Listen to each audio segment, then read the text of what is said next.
इन्होंने बताया कि परमात्मा का ध्यान करते हुए किस प्रकार हमें भव भ्रमण का नाश करना है। इस प्रकार की भावना इन्हें अपने मंगलाचरण से व्यक्त की।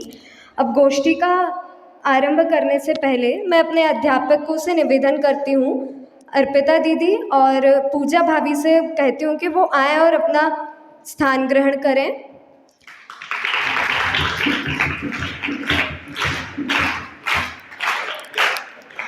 वक्तृयों के क्रम को आरंभ करने से पहले मैं कुछ नियम आपको बता दूं कि आप सभी को सबसे ज़्यादा समय का ध्यान रखना होगा। आपके पास 5 मिनट का समय होगा, उसमें से 4.5 मिनट पे एक घंटी बजेगी, तब आपको अपना विषय समेटने का पूरा प्रयास करना है और 5 मिनट होने पर दूसरी घंटी बजेगी और तब आपको अपनी गोष्ठी समाप्त करनी है। उसके बाद आपको अपने आरोह अवरोह का ध्यान रखना होगा, अपना आई कांटेक्ट सबकी तरफ हो उसका भी ध्यान रखना होगा। इसी के आधार पर आपको मार्क्स दिए जाएंगे। तो सर्वप्रथम मैं गोष्ठी का आरंभ करने के लिए और टाइमर हमारे बीच रहेगी शाश्वत विधि जैन, जो कि शास्त्री द्वितीय वर्ष में है। सर्वप्रथम मैं वक्तृ के क्रम में बुलाती हूँ शाश्वत प्रतीति दोषी को, जो कि कक्षा 10वीं में अध्ययनरत है और वो हमारे बीच महाराष्ट्र से आई है। उनका विषय है कर्म का स्वरूप, कर्म के भेद और कर्म बंध के भेद। इन तीनों के बारे में वो हमें बताएंगी शाश्वत प्रतीति।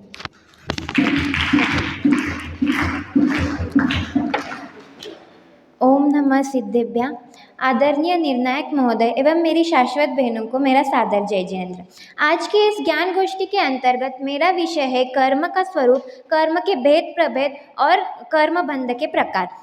तो सब कर्म क्या होते हैं कि जीव के मोह राग द्वेष रूप परिणामों के निमित्त से स्वयं परिणमित कर्मवर्गनाओं के कर्मवर्गनाओं रूप पुद्गल की विशिष्ट अवस्था को कर्म कहते हैं। तो सभी कहते हैं कि कर्म का बंध होता है, कर्म का बंध होता है। तो बंध क्या होता है कि कार्मान वर्गनाओं का कर्म रूप परिणमन होना, उसे बंध कहते हैं। आचार्य उमा स्वामी तत्वार्थ सूत्र जी में तत्वार्थ सूत्र में 8वें अध्याय के 3रे सूत्र में कहते हैं कि प्रकृति स्थित्यनुभव प्रदेशास्त द्विधय, अर्थात कि बंध के 4 प्रकार होते हैं, प्रकृति, स्थिति, प्रदेश, अनुभाग। प्रकृति अर्थात क्या कि स्वभाव, जैसे आम का स्वभाव क्या होता है, मीठापन होता है, तो ये प्रकृति हो गई। स्थिति की काल की मर्यादा, वो आम कितने दिन तक रहेगा, 5 दिन तक, 10 दिन तक रहेगा, ये स्थिति हो गई। अनुभाग क्या हो गया कि रस के परिपाक को अनुभाग कहते हैं, कि वो आम कितना मीठा है, ये अनुभाग हो गया। और प्रदेश हो गया कि संख्या, तो कितने आम खाए, तो ये प्रदेश हो गया। तो ये हमने एग्जाम्पल से देखा। अब कर्म का देखते हैं कि प्रकृति किसे कहते हैं, कि कर्म रूप परिणमित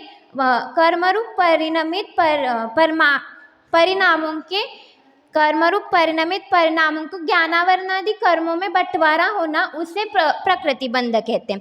प्रदेश बंध किसे कहते हैं कि कर्मरूप परिणमित परमाणु का आत्म प्रदेशों के साथ एक मेक होना, उसे प्रदेश बंध कहते हैं। स्थिति बंध किसे कहते हैं कि काल की मर्यादा को, तो क्या कि आत्मा के साथ जो कर्म बंधे हुए हैं उनका एक सुनिश्चित काल होता है, तो उस काल की मर्यादा को स्थिति कहते हैं। और अनुभाग जो आत्मा के साथ कर्म बंधे हुए हैं, वो किस मतलब फल रूप में आएंगे, क्या फल भुगतना पड़ेगा उनका, इसे अनुभाग बंध कहते हैं। तो फिर प्रकृति बंध का स्वरूप देखते हैं कि प्रकृति बंध 8 प्रकार से होते हैं, ज्ञानावरण, दर्शनावरण, मोहनीय, अंतराय, वेदनीय, आयु, नाम और गोत्र।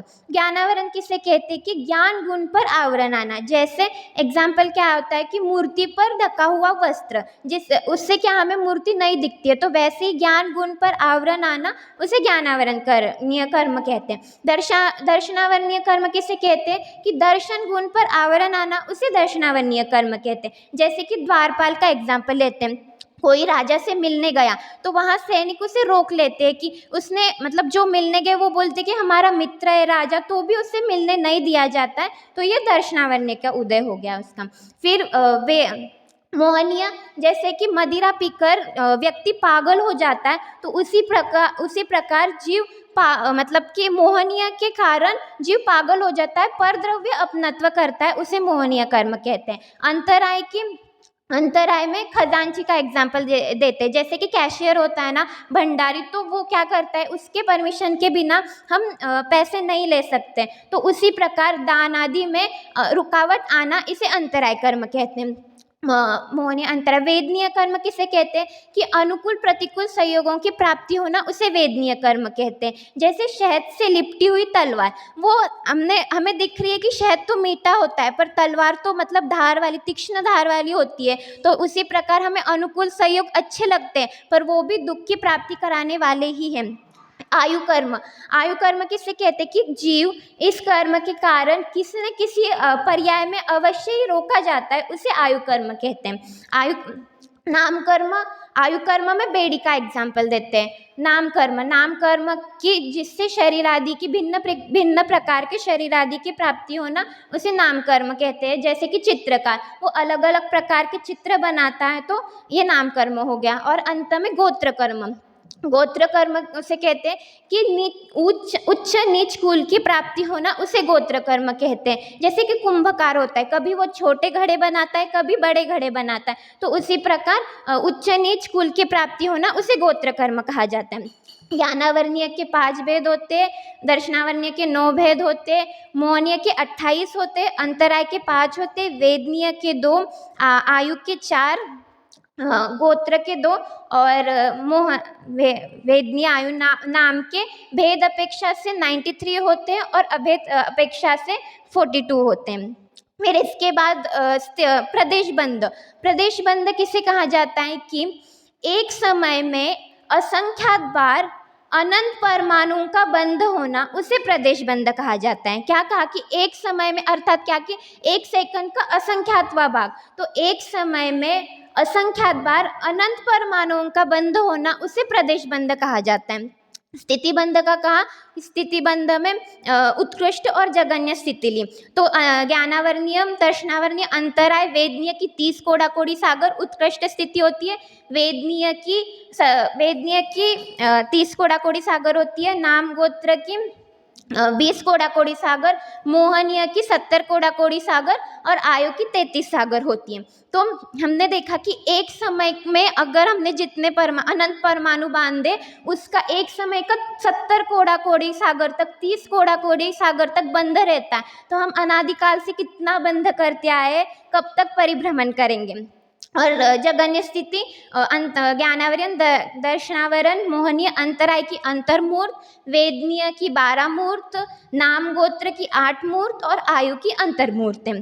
फिर अनुभाग का बताया कि अनुभाग में जो मतलब कर्म बंधे है, उनका फल देने की शक्ति को अनुभाग कहते हैं।